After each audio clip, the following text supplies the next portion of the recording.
The first lesson I would draw is the ceasefire needs to be agreed to by both sides, signed by both sides. It needs to be public and it needs to be official. That's the single most important step. It's not at all clear that both sides agreed to the same text.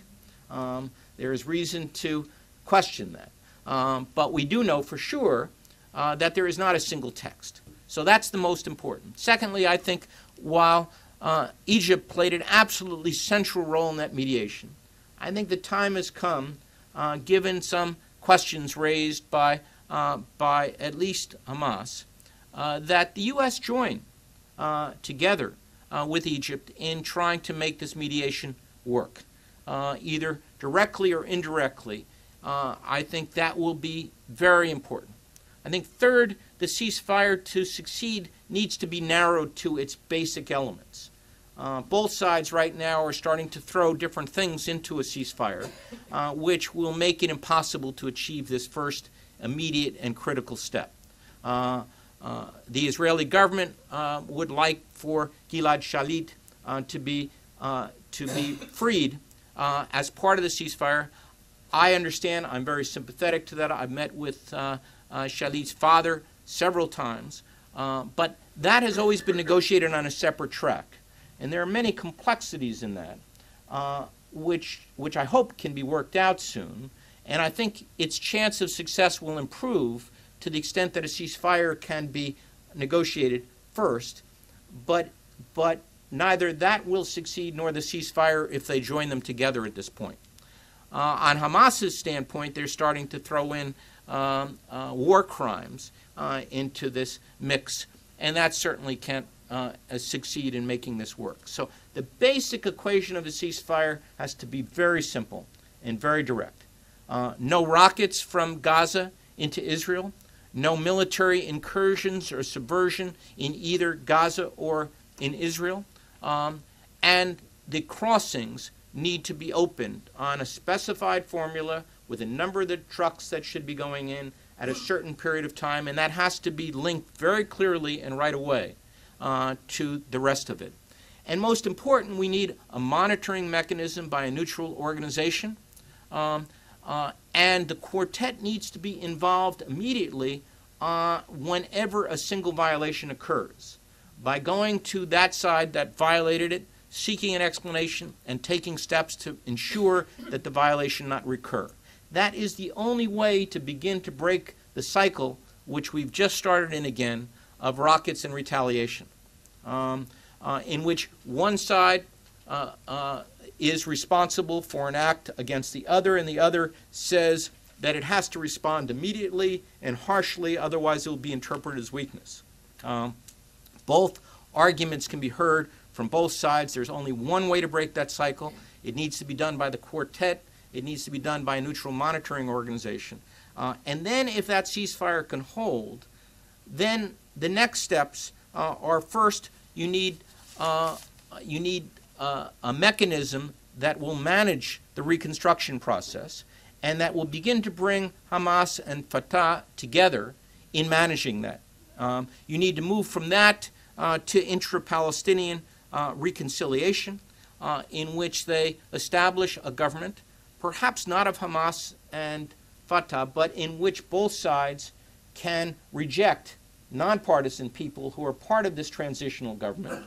And that transitional government would allow the quartet to work with them in assuring the next two elements that are key. One is elections that need to be held, and also the beginning of a process of establishing a unified, nonpartisan, professional security force in the West Bank and Gaza, with international military monitors, particularly will be needed in Gaza during the electoral process, but obviously over the long term in any final status agreement in the West Bank and Gaza. So those are the steps that should follow from that. And then, of course, we get into the final status negotiations between two sides. But those are the immediate steps, I would say, that need to be taken. Now, beyond that, there are extraordinary opportunities that await everybody in the Middle East, not just the Arab Peace Initiative, in which the 22 Arab countries have made clear that they are prepared as part of a negotiation between Palestinians and Israel to normalize relations.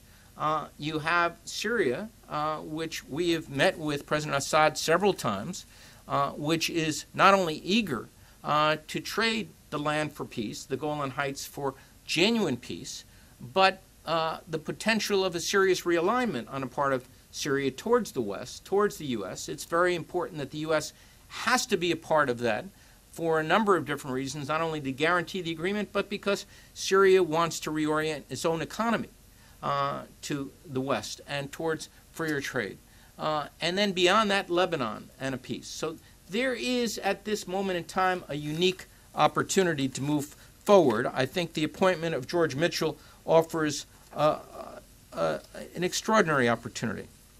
Let me end by reading from a statement on December 18th that I think, as succinctly as possible that I've seen, defines the nature of the challenge of final status and of final peace in the Middle East that's really required. This was a statement given in Tel Aviv, and it was a statement given by George Mitchell on December 18th, before his appointment and 9 days before the invasion. Israel has a state, but its people live in unbearable anxiety, so security for the people is an overriding objective. The Palestinians don't have a state, and they want one, an independent, economically viable, and geographically integral state. That is their overriding objective. I believe that neither can attain its objective by denying to the other side its objectives. Israelis are not likely to have sustainable security if the Palestinians don't have a state, and Palestinians will never achieve a state until the people of Israel have some security. So with each launched missile or suicide bomb attack, the prospect of a Palestinian state is delayed, not advanced.